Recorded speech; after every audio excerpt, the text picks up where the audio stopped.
All right, get ready to dive deep, everybody, because we're taking on the book of Genesis. Oh, yeah, Genesis. But we're not just skimming the surface this time. No, okay. We're going in deep with a scholar named Chuck Missler. Oh, Chuck Missler. He's a fascinating guy. He really is. And, he's known for connecting scripture with some pretty interesting stuff. Yeah, like what? Like science, prophecy, you name it. We'll be using one of his lectures as our guide, and in this deep dive, we're going to try to uncover Cover what? hidden codes, some surprising scientific insights, and ultimately a deeper understanding of how Genesis really lays the groundwork for the entire Bible. The whole thing. The whole thing. Wow, that's a tall order. It is. Genesis is, well, it's kind of a big deal. It really is. Like the foundation of everything. Exactly. And Missler, he gets right to the heart of it right from the beginning. Oh, how? He presents us with this fundamental choice right off the bat. Okay, I'm listening. Do we believe that everything is just a cosmic accident? Or is it the product of deliberate design? Deliberate design, that's a heavy concept. It is, and it's a question we all have to wrestle with. At some point, yeah. I mean, no matter your background, your beliefs, you got to decide what you believe about how everything came to be, right? But Missler doesn't stop there. He tackles a really common critique head-on. What's that? People who question the historical accuracy of the Bible. Oh, yeah, especially when it comes to Genesis. Especially Genesis. And what's interesting is he offers some comfort to those who might be struggling with those doubts. Okay, how's he do that? Well, he points out that modern archaeology and scholarship... Like actual scientific evidence. Exactly. Yeah. They often support the claims made in the Bible rather than disproving them. It's interesting. So it's not necessarily science versus faith, then? Not according to Missler, no. Okay. He sees the Bible as having this incredibly intricate design. Intricate design. Interesting. And he believes that every detail... Every detail, wow. Every number, Really? even the names of places, it's all there for a specific reason. He sees intentionality behind everything. He does. He calls it an integrated message system. An integrated message system. Okay, so what does he mean by that? He's saying that the Bible isn't just a random collection of stories. It's not just stories. We hear that a lot, yeah. Right. It's not just stories and teachings that are loosely connected. There's got to be a bigger picture. There is. It's a unified message spanning thousands of years, Wow. woven together by a divine intelligence. Okay, so every book, every story, every verse contributes to one overarching narrative. That's the idea, and it makes you realize that even the smallest details could hold a deeper significance. Deeper significance. Okay, I see where he's going with this. And this idea of deliberate design really gets ramped up when he introduces the concept of Wait for it. Bible codes. Oh, yeah. Bible codes. I've heard about those. Are they real? Well, Missler believes they are, and he focuses on one specific technique. There's different techniques. He uses something called equidistant letter sequencing. Equidistant letter sequencing. Now, that sounds complicated. It does sound complicated, but he breaks it down with a pretty simple example. Okay, give me the example. So imagine a sentence like, Rips explained that each code is a case of adding every fourth letter to form a word. Yeah, I'm following you. You can actually find hidden words within that sentence by selecting letters at a certain interval. So like a secret message within the text itself. Precisely. And Missler, he uses this technique. This equidistant letter sequencing thing. Yep.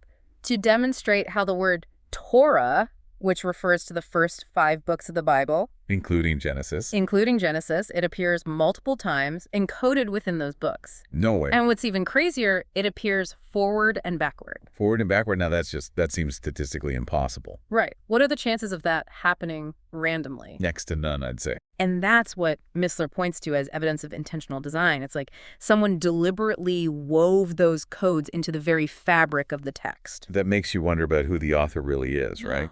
I mean, was it really Moses, like tradition says? That's a great question, and actually Missler addresses that too. He does.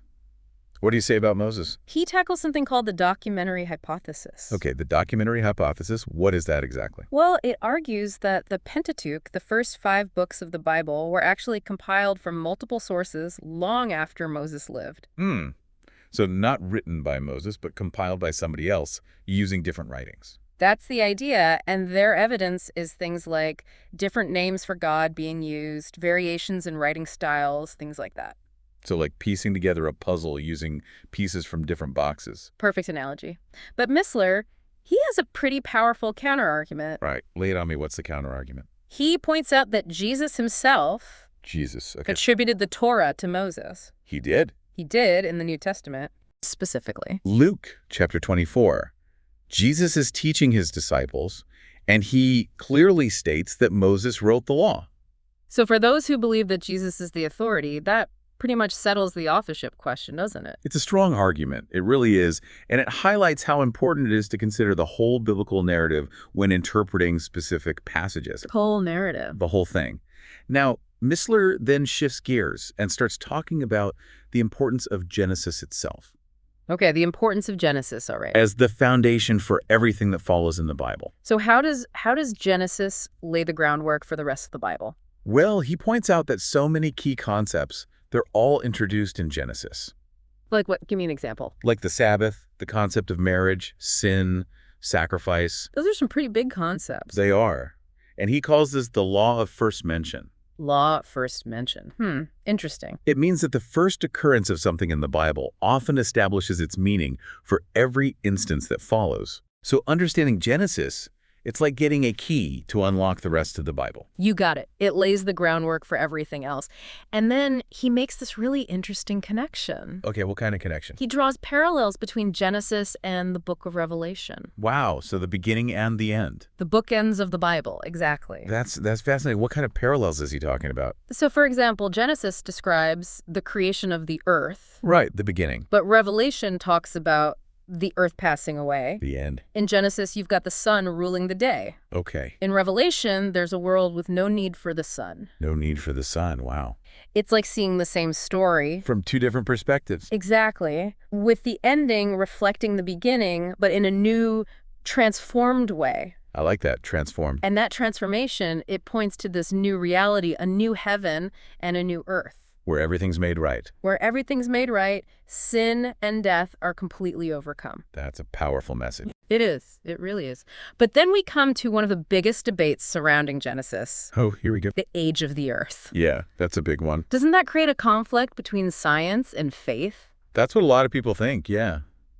It's a tough one, for sure. Missler tackles it head on. He acknowledges the conflict between what science says, billions of years, Billions, yeah. and the six-day creation account.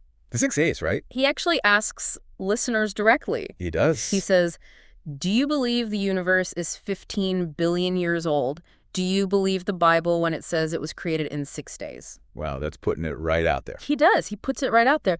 So how does he try to bridge this gap? Yeah, how do you reconcile those two seemingly opposite viewpoints? Well, he starts exploring some pretty complex concepts.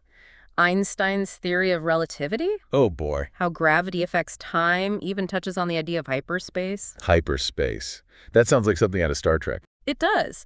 But all of these concepts, they might offer a different way of looking at the age of the universe. Okay, so he's not saying that science is wrong. He's just saying maybe our interpretation of it needs to change. Exactly. He's suggesting that maybe our understanding of time as we experience it, Our limited human perception of time. yes, could be very limited. So maybe those 6 days of creation weren't literal 24-hour days like we think of them?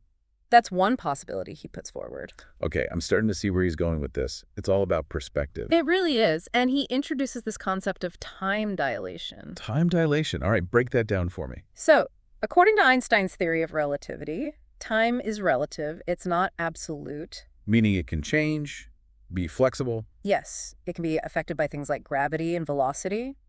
So are you saying that time might have been moving at a different speed back then during those creation events? It's a mind-bending idea, but that's what Missler's getting at. Wow.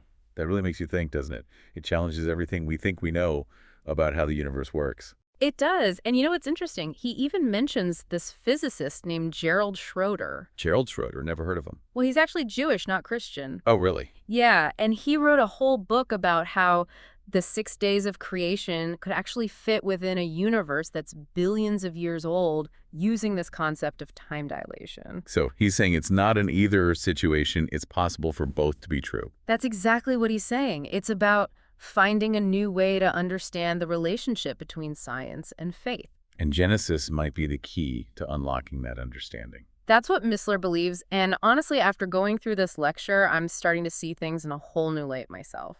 It's amazing what happens when you're willing to open your mind to new possibilities. It really is. But before we get too carried away, what about the gap theory? Did Missler address that at all? The gap theory, you mean the idea that there's a gap between Genesis 1.1 and 1.2 where something happened? Exactly. Like the earth was created perfect, and then something happened to make it formless and void. Like a pre-Adamic world. Right. And some people believe that Satan's fall caused this chaos. So did Missler agree with that interpretation? He didn't explicitly endorse it, but he didn't reject it either. So he left it open for us to consider. He did. He pointed out that there's no direct biblical evidence to support it. But there's also nothing saying it couldn't have happened. Exactly. And he often does that. You know, he presents multiple perspectives, challenges us to think critically. I like that. Makes you really engage with the material. It does. It makes the Bible feel less like a set of rules and more like an invitation to explore the mysteries of faith.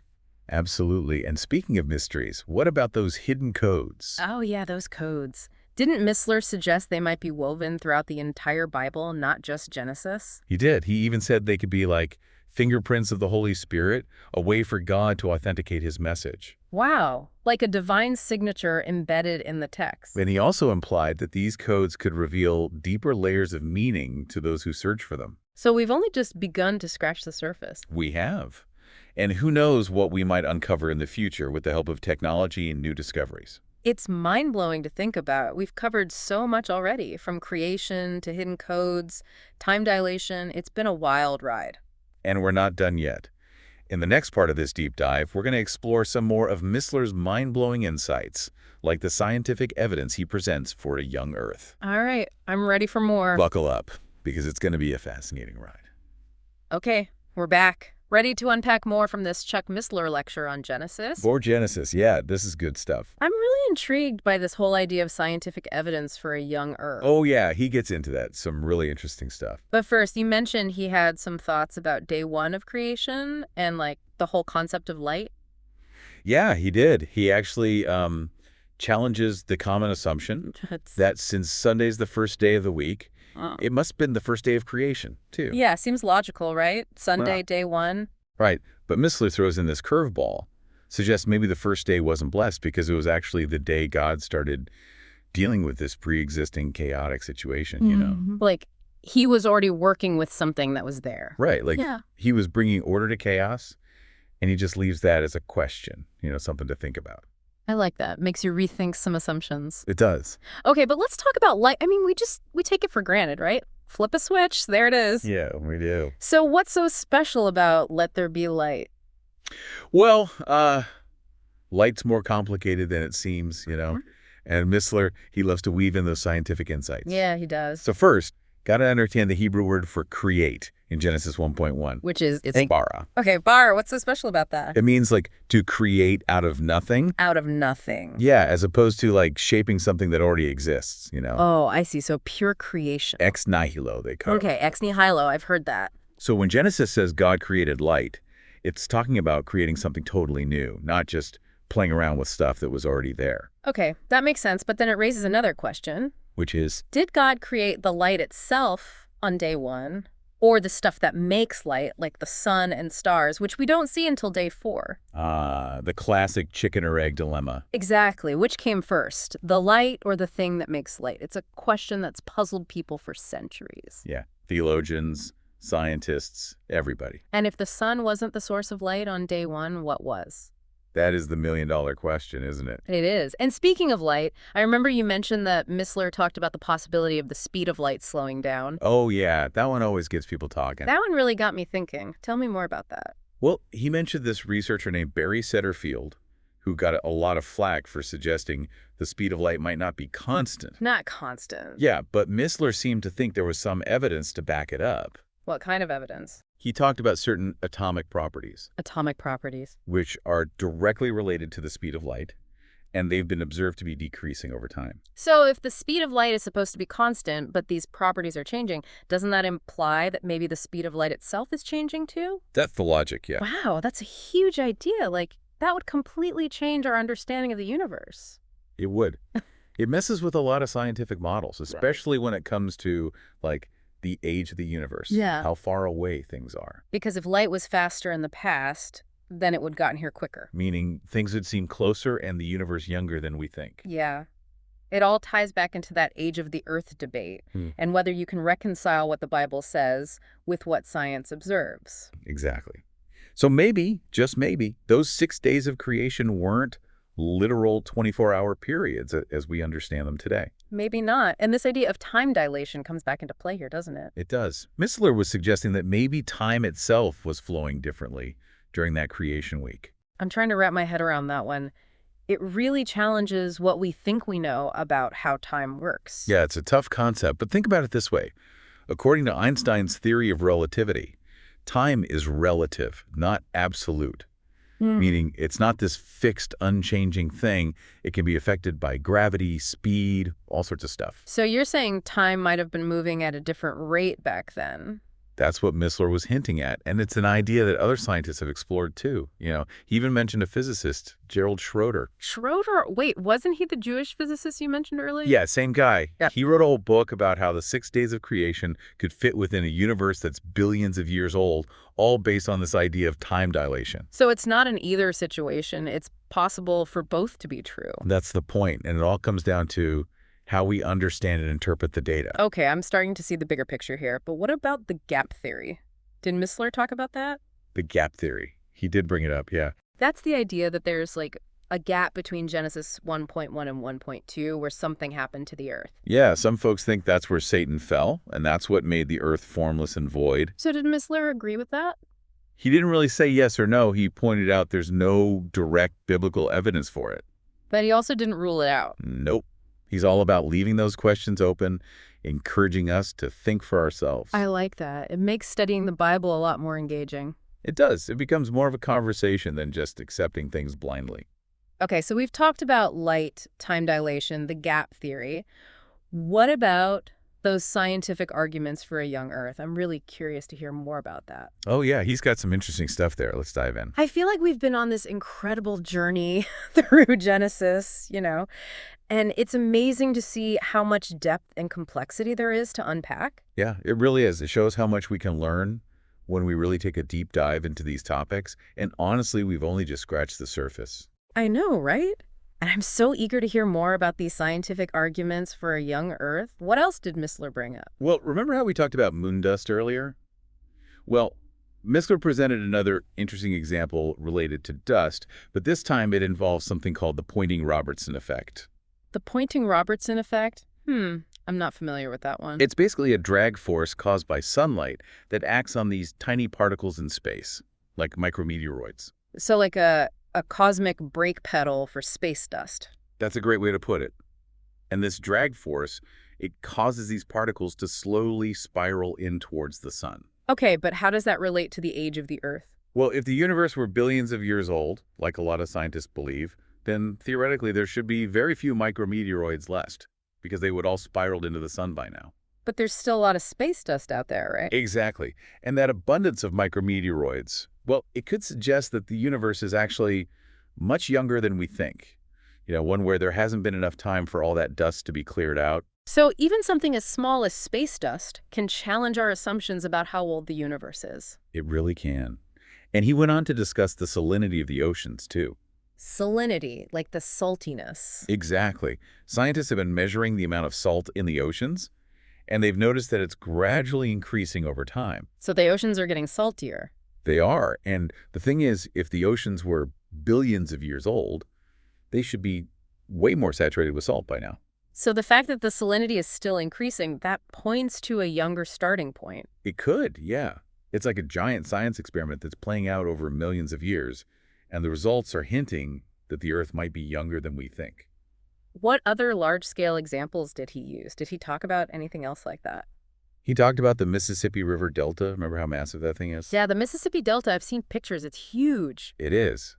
And every year, the Mississippi River carries tons and tons of sediment downstream and dumps it into the Gulf of Mexico, which creates that delta. But scientists have calculated that if the Mississippi River has been flowing at its current rate for millions and millions of years, that delta should be way bigger than it actually is. So The size of the delta, it kind of implies that the river hasn't been flowing for as long as we might think. It could, yeah.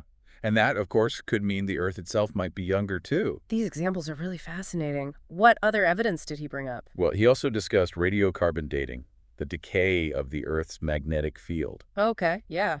And he even brought up the presence of soft tissue in dinosaur fossils. Wait, soft tissue in dinosaur fossils? I thought that was impossible if they died out millions of years ago. That's what we're usually taught, yeah. But get this. Scientists have actually found remarkably well-preserved soft tissue, like blood vessels, even collagen, in dinosaur fossils that are supposedly tens of millions of years old. Wow, that's incredible. It's like those dinosaurs are throwing a wrench into the whole timeline of history. Yeah, they are. And, it's discoveries like that that make Missler's approach so compelling. He really encourages us to think critically, you know, examine the evidence, be open to different explanations, even if they go against the grain. I love that he's not afraid to ask the tough questions. Not at all. And it's a good reminder that knowledge is a journey. It's not a destination. The more we learn, the more we realize we don't know. It's true. So much of what we've discussed challenges conventional thinking about the Bible, science, even time itself.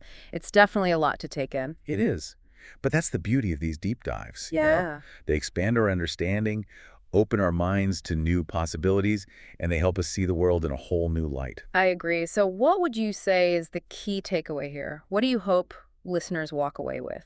I think the most important thing is to never be afraid to question, to explore, to dig deeper. Don't just accept things at face value, The Bible, it's a rich and complex text full of layers of meaning just waiting to be uncovered. And science, it's an ongoing exploration. It's constantly pushing the boundaries of what we know.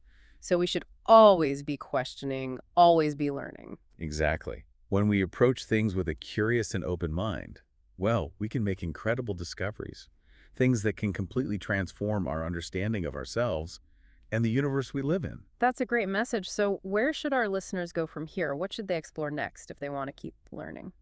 Well, if these hidden codes in the Bible have you intrigued, I'd recommend looking into the work of Ivan Panin and Michael Drosnin. They've spent their lives trying to decode these messages, and their findings are really fascinating. And if you're interested in learning more about these scientific arguments for a young Earth, definitely check out the work of Dr. Russell Humphreys and Dr. John Baumgartner. They've written some really insightful stuff on this topic. And for those who really want to go deep into the mysteries of time and the nature of reality, I suggest checking out physicists like Mikio Kaku and Lisa Randall.